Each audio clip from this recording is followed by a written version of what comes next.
प्रज्ञान IAS के YouTube channel में आप सभी का स्वागत है। आज हम इतिहास विषय से संबंधित प्रश्नों को हल करेंगे, साथ ही उनके उत्तर को व्याख्या के साथ समझेंगे। 20वीं सदी के आरंभ में उग्र राष्ट्रवाद के विकास के प्रमुख कारण थे। पहला, शिक्षा और बेरोजगारी में वृद्धि। दूसरा, अंतर्राष्ट्रीय प्रभाव। तीसरा, रेलवे का विकास। चलिए इससे संबंधित कूट को देखते हैं। ए केवल 1 और 2, बी केवल 2 और 3, सी केवल 1, डी उपरोक्त सभी।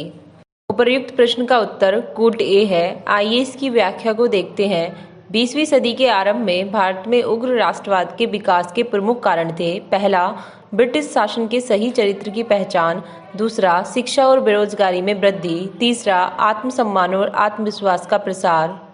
चौथा, अंतर्राष्ट्रीय प्रभाव। 1896 में इथोपिया के हाथों इटली की सेना तथा 1905 में जापान के हाथों रूस की हार ने यूरोपीय पराजयता का भ्रम तोड़ दिया।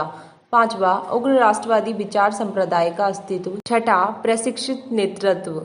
चलिए अब अगले प्रश्न को देखते हैं। निम्नलिखित में से किस राजनेता ने परंपरागत धार्मिक उत्सव का उपयोग राष्ट्रवादी विचारों के प्रसार के लिए किया? ए लाला लाजपत राय, बी बाल गंगाधर तिलक, सी अरविंद घोष, डी गोपाल कृष्ण गोखले। उपर्युक्त प्रश्न का उत्तर विकल्प बी है। आइए इसकी व्याख्या को देखते हैं। महाराष्ट्र में उग्र राष्ट्रवादी संप्रदाय के सबसे प्रमुख प्रतिनिधि बाल गंगाधर तिलक थे। 1893 से उन्होंने एक परंपरागत धार्मिक उत्सव अर्थात गणपति उत्सव में गीतों भाषणों के द्वारा राष्ट्रवादी विचारों का प्रचार प्रसार किया। आइए अब अगले प्रश्न को देखते हैं। बाल गंगाधर तिलक से निम्नलिखित नीचे दिए गए कथनों पर विचार कीजिए। पहला, उन्होंने मराठी में केसरी नामक समाचार पत्र निकाला। दूसरा, महाराष्ट्र में उन्होंने शिवाजी नामक उत्सव आरंभ किया। तीसरा, 1896-97 में उन्होंने महाराष्ट्र में कर न चुकाने का आंदोलन चलाया। उपरोक्त में से कौन सा या कौन से कथन सत्य हैं? विकल्प ए केवल 1 और 2, विकल्प बी केवल 2 और 3, विकल्प सी केवल 2, विकल्प डी 1, 2 और 3। उपयुक्त प्रश्न का उत्तर विकल्प बी है। आइए इसकी व्याख्या को देखते हैं। बाल गंगाधर तिलक ने अंग्रेजी में मराठा तथा मराठी में केसरी नामक समाचार पत्र निकाले। 1895 में उन्होंने शिवाजी उत्सव का आयोजन किया, जिसका उद्देश्य महाराष्ट्रियन युवकों के आगे अनुकरण के लिए शिवाजी का उदाहरण सामने रखकर उनमें राष्ट्रवाद की भावना पैदा करना था। 1896-97 में उन्होंने महाराष्ट्र में कर न चुकाने का अभियान चलाया। उन्होंने महाराष्ट्र के अकाल पीड़ित किसानों से कहा कि अगर उनकी फसल चौपट हो जाए तो वे माल गुजारी न दें। आइए अब अगले प्रश्न को देखते हैं। निम्नलिखित में से कौन से उग्रवादी राजनीतिक गतिविधियों से संबंधित थे? पहले, बिपिन चंद्र पाल। दूसरे, गोपाल कृष्ण गोखले। तीसरे, दादा भाई नौरोजी। चौथे, लाला लाजपत राय। विकल्प ए केवल 1 और 3, विकल्प बी केवल 1, 2 और 4, विकल्प सी केवल 2, 3 और 4, विकल्प डी केवल 1 और 4।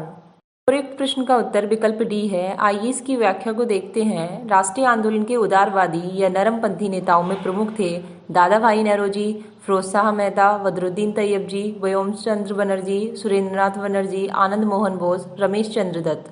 उग्र राष्ट्रवाद के प्रमुख नेता बाल गंगाधर तिलक, बिपिन चंद्र पाल, अरविंद घोष और लाला लाजपत राय थे। इस विचारधारा के प्रतिनिधि बंगाल में राज नारायण बोस और अश्विनी कुमार दत्त तथा महाराष्ट्र में विष्णु शास्त्री, चिपळूण नेता जैसे थे। आइए अब अगले प्रश्न को देखते हैं। भारतीय राष्ट्रीय आंदोलन में उग्र राष्ट्रवादियों की विचारधारा एवं कार्य पद्धति के संबंध में नीचे दिए गए कथनों पर विचार कीजिए। पहला कथन, वे अंग्रेजों के कृपापूर्ण मार्गदर्शन और नियंत्रण में भारत की प्रगति चाहते थे। दूसरा कथन, वे जनता की कार्यवाही के द्वारा स्वराज प्राप्त करना चाहते थे। तीसरा कथन, इन लोगों ने भारतीय संस्कृति और इतिहास से प्रेरणा ली थी। उपरोक्त में से कौन सा या कौन से कथन सत्य हैं? विकल्प ए केवल 1 और 2, विकल्प बी केवल 2, विकल्प सी केवल 2 और 3, विकल्प डी 1, 2 और 3। उपयुक्त प्रश्न का उत्तर विकल्प सी है। आइए इसकी व्याख्या को देखते हैं। पहला कथन असत्य है। उग्र राष्ट्रवादियों का मत था कि भारत अंग्रेजों के कृपापूर्ण मार्गदर्शन और नियंत्रण में कभी भी प्रगति नहीं कर सकता है। वे विदेशी शासन से दिल से नफरत करते थे और उन्होंने स्पष्ट शब्दों में घोषणा की कि राष्ट्रीय आंदोलन का लक्ष्य स्वराज व स्वाधीनता है। दूसरा कथन सत्य है। उग्र राष्ट्रवादियों का मत था कि भारतीयों को मुक्ति स्वयं अपने प्रयासों से ही प्राप्त करनी होगी। उन्हें जनता की शक्ति में असीम विश्वास था। उनकी योजना जनता की कार्यवाही द्वारा स्वराज प्राप्त करने की थी, इसलिए उन्होंने जनता के बीच राजनीतिक कार्य पर जनता की सीधी राजनीतिक कार्यवाही पर जोर दिया। तीसरा कथन भी सत्य है। उग्र राष्ट्रवादियों ने भारत के इतिहास व संस्कृति से प्रेरणा ली तथा भारतीय विरासत के प्रति गौरवान्वित महसूस किया। प्रश्नोत्तर की श्रृंखला यहीं समाप्त होती है।